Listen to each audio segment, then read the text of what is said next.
दोस्तों हमारी आज की वीडियो बहुत इम्पॉर्टेंट है, बहुत ज़रूरी है उन तमाम लोगों के लिए जो मेडिसिन लेते हैं किसी भी बीमारी के लिए। अगर आप अद्वियात का इस्तेमाल करते हैं तो ये वीडियो आप लाजमी देखें, क्योंकि कभी कभार कुछ दवाइयाँ ऐसी होती हैं कि जिन्हें आप अपनी बीमारी का इलाज करने के लिए इस्तेमाल करते हैं। वो बीमारी तो ठीक हो जाती है, लेकिन उस दवाई के साइड इफ़ेक्ट से आपको कोई और बीमारी लग जाती है या फिर आपको कोई और किस्म का मसला आपकी बॉडी में जन्म लेता है। लेकिन बहुत सी दवाइयाँ ऐसी होती हैं दोस्तों जो आपकी नफ्सियात, आपकी जो मेंटल हेल्थ है वो उस पर बहुत बुरे तरीके से असरअंदाज होती हैं। तो आज हम बात करेंगे कि नफ्सियात पर अद्वियात यानी कि जो दवाइयाँ हैं वो कैसे असरअंदाज होती हैं और कैसे आपको बहुत ज़्यादा माइंडफुल होना चाहिए, आपको ख्याल रखना चाहिए कि आप कौन सी मेडिसिन ले रहे हैं और उसका साइड इफ़ेक्ट कहीं आपको बहुत ज़्यादा परेशान तो नहीं कर रहा, आपकी मेंटल हेल्थ पर असर तो नहीं डाल रहा। दोस्तों मुझे ये वीडियो बनाने का ख्याल कभी नहीं आता अगर मैं ख़ुद इस दर्द से ना गुजरी होती। जी हाँ, मुझे डस्ट एलर्जी है, धूल मिट्टी से एलर्जी है और यही वजह है कि मैं डॉक्टर के पास गई चंद महीनों पहले अपनी एलर्जी का इलाज करवाने, और उन्होंने मुझे कुछ एंटी एलर्जी की मेडिसिन लिख कर दी और एक स्प्रे भी दिया और कहा कि इसका इस्तेमाल करें, कुछ अरसे में आप बेहतर हो जाएंगी। मैंने उन मेडिसिन का और उस स्प्रे का इस्तेमाल करना शुरू किया।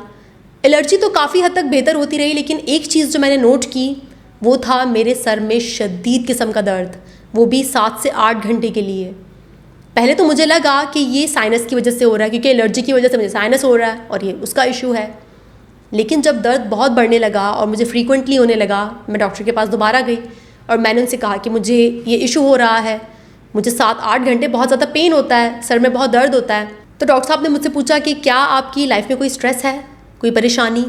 तो मैंने उनसे कहा कि मेरी लाइफ में ऐसी कोई परेशानी नहीं है, ऐसा कोई स्ट्रेस भी नहीं है, अगर होता तो मैं आपको ज़रूर बताती।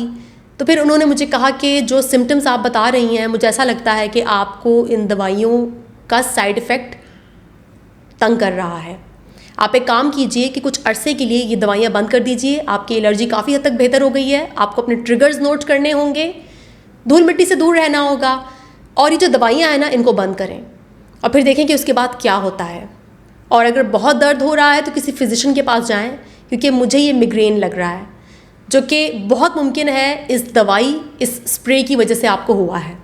खैर दोस्तों, मैं घर वापस आई और फिर मैंने वो जो स्प्रे है और वो जो दवाइयाँ हैं वो सब डस्टबिन में फेंक दी और कुछ हफ़्ता 2 हफ़्ता अपने आप को रिकवर होने के लिए दिया और नोट किया कि अब मेरे सिम्टम्स क्या हैं, क्या अब मुझे सर का दर्द होगा दोबारा।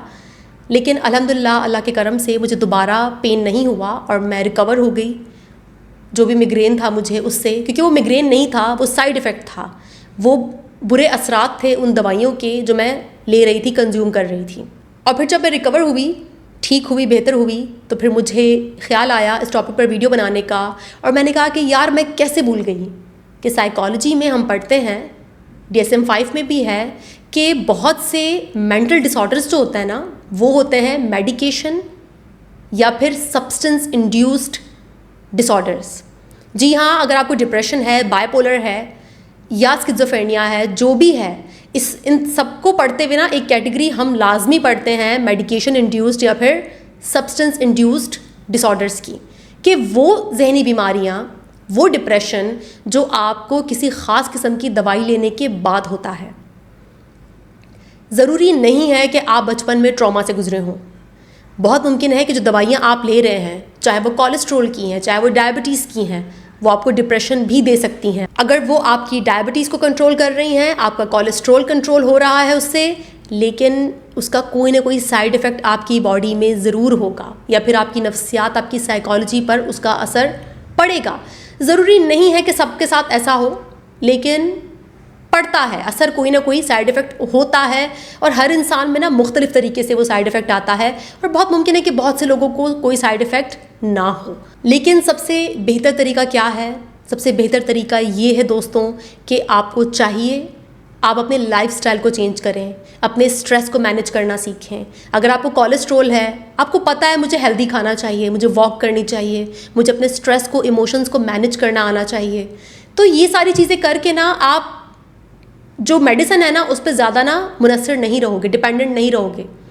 लोग क्या करते हैं, डाइट कंट्रोल नहीं करनी, वॉक नहीं करनी, जलते कुड़ते रहना है, नेगेटिव इमोशंस के अंदर दबे हुए रहना है, ट्रॉमा कभी हील नहीं करना और फिर बस मेडिसिन देते रहो, और वो जो आप मेडिसिन ले रहे हो अगर वो आपको बुरा असर कर रही है ना और आप उसे लेते ही जा रहे हो तो फिर आपका अंजाम आपको पता है क्या होगा।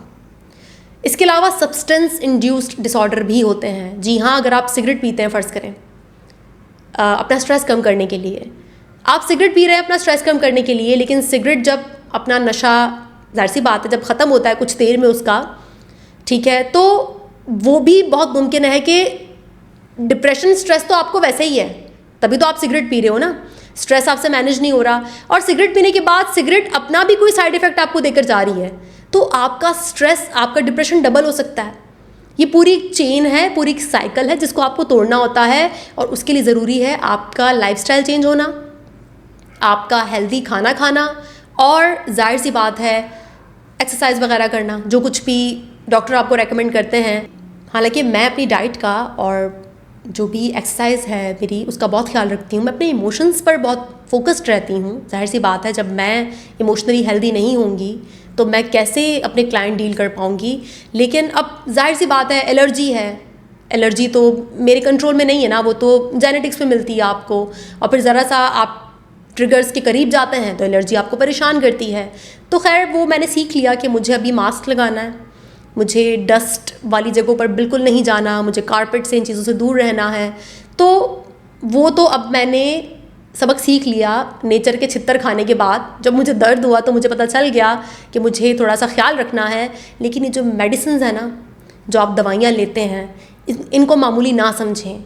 ये आपके साथ क्या कुछ कर रही हैं आप सोच भी नहीं सकते, आपको अंदाज़ा भी नहीं है। तो प्लीज़ जहाँ पर आपको लगता है कि बहुत ख़तरनाक किस्म की बीमारी है वो तो खैर अलग बात है, लेकिन आप लोग जो ये दवाइयाँ लेते हो ना, प्लीज़ इनको ज़रा कंट्रोल करो और इनसे अपनी जान छुड़ाओ। कोशिश करो कि नेचुरल तरीके से अपने लाइफस्टाइल को चेंज करके अपने आप को हील करने की कोशिश करो। तो ये जो दवाइयाँ हैं ना, इनके साइड इफ़ेक्ट से बच जाओगे।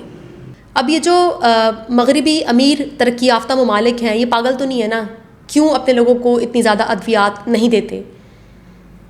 वजह ये है, उन्हें अपने लोगों का ख्याल है, उन्हें फ़िक्र है अपने लोगों की, तभी वो कहते हैं कि नहीं आपने यूं ही बात बात पे गोलियां नहीं उंडेलनी हैं, आपने थोड़ा सा बर्दाश्त करना है, अपने अंदर बर्दाश्त लेकर आना है। जी हाँ, बर्दाश्त सबसे इम्पॉर्टेंट चीज़। मसला ये है ना कि दर्द को बर्दाश्त करने का हमारी जो सकत है, हमारा जो थ्रेशोल्ड है ना, पेन थ्रेशोल्ड, वो बहुत ही लो हो चुका है।